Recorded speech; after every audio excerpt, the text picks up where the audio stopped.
você não sabe a diferença entre a palavra problem e trouble, fica comigo até o final desse vídeo que eu vou te ensinar de forma simples, rápida e super leve como usar essa palavrinha em inglês. Antes de começarmos, eu quero dar uma dica muito importante para vocês e super especial que eu já vivi, então agora estou tentando transferir isso para vocês. Se você está tendo problema para falar, para memorizar, para usar as palavras em inglês, eu quero te deixar essa dica. Comece a copiar tudo que as pessoas fazem na língua inglesa. Suponhamos, por exemplo, que eu fale agora a palavra trouble. Eu fale uma frase com trouble. Você coloca assim na cabeça: vou usar a palavra trouble, vou usar a palavra trouble.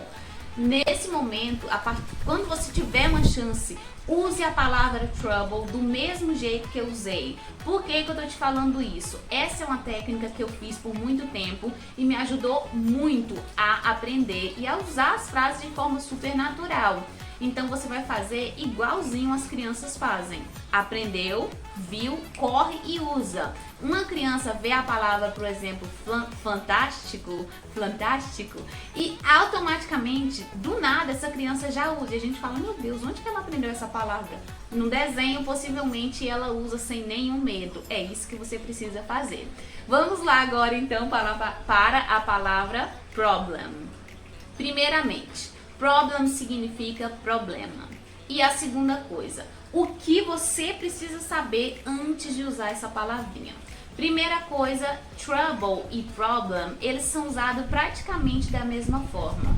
A diferença é que a palavra problem, ela pode ser usada sempre com o S, que seria o plural. Ela pode ser usada tanto no singular quanto no plural. Então você pode falar que tem one problem, two problems, three problems e assim por diante.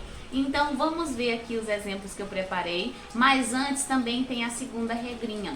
Qualquer verbo que vier depois da palavra problem, você sempre vai adicionar ing a esse verbo. Eu estou dizendo qualquer verbo.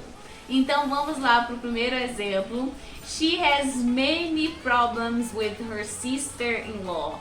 Ela tem muitos problemas com a cunhada dela. Viu que eu usei a palavra problem no plural? She has many problems. Segundo exemplo é esse exemplo que eu preparei. They had problem finding my place. Eles tiveram problema em encontrar a minha casa. Observe que eu falei problem mais o verbo find, que foi pro ing por causa da regrinha que eu falei pra vocês lá atrás. Eu falei problem finding. Qualquer verbo recebe ing depois de problem. Vamos agora para a palavra trouble. Trouble também significa problema, dificuldade, encrenca. Só que ela é mais usada com esse segundo sentido, que é dificuldade. E menos usada com o sentido de problem. Não que não possa ser, você pode usar. Só que ela tem mais esse sentido de dificuldade, uma coisa mais um feeling do que realmente um problema físico. O que você precisa saber antes de usar a palavra trouble? Geralmente você não usa a palavra trouble com S, ou seja, não tem plural. Não vai falar one trouble, two troubles, three troubles. Somente one trouble, sem S. A segunda coisinha é que você também, qualquer verbo que vier depois de trouble, recebe ing. Sempre essa regrinha funciona tanto para problem quanto para trouble.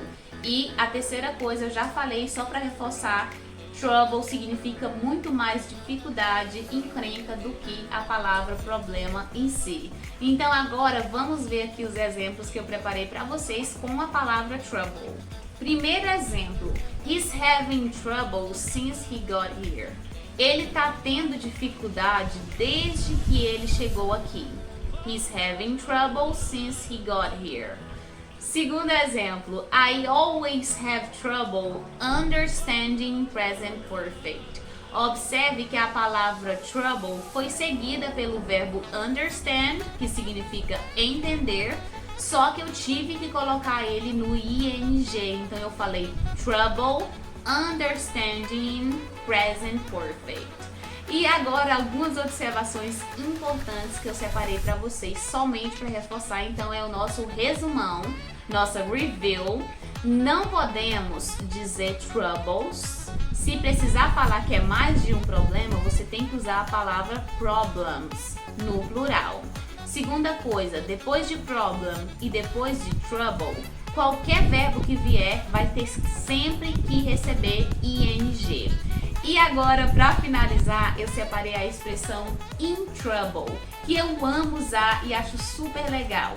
A tradução pode ser encrencada, só que eu não gosto de traduzir como encrencada porque, pelo menos aqui no meu estado, a palavra encrencada não é uma palavra que as pessoas usam com tanta frequência. Então eu traduzo como lascada, ferrada, na merda. E esse tipo de tradução que eu gosto de colocar quando eu falo in trouble. Eu preparei alguns exemplos para vocês e não esqueçam, usa a técnica do copia e cola e me fala aqui nos comentários se funciona para você, se você acha que essa é uma boa técnica. Funcionou muito para mim, então talvez você tá meio travado e essa técnica vai te ajudar muito. Vamos lá para os exemplos que eu preparei para vocês. Primeiro exemplo, she's in trouble at school again. Ela tá ferrada, encrencada na escola de novo. De novo, vou repetir. She's in trouble at school again. Segundo exemplo, I'm gonna tell to mom and I'm sure you'll be in trouble with her. Eu vou contar pra minha mãe e eu tenho certeza que você vai estar encrencado com ela de novo. Então, nesse exemplo, eu usei o trouble, mais uma vez, in trouble, que é encrencado, ferrado. E o último exemplo, minha vida, minha realidade, I'm always in trouble with my credit card. Eu tô sempre encrencada, ferrada com o meu cartão de crédito. Então, essa é a dica de hoje. Espero muito que vocês gostem. Não esqueça de comentar aqui embaixo para dar a força para sua teacher. Bye bye, see you, thank you, bye!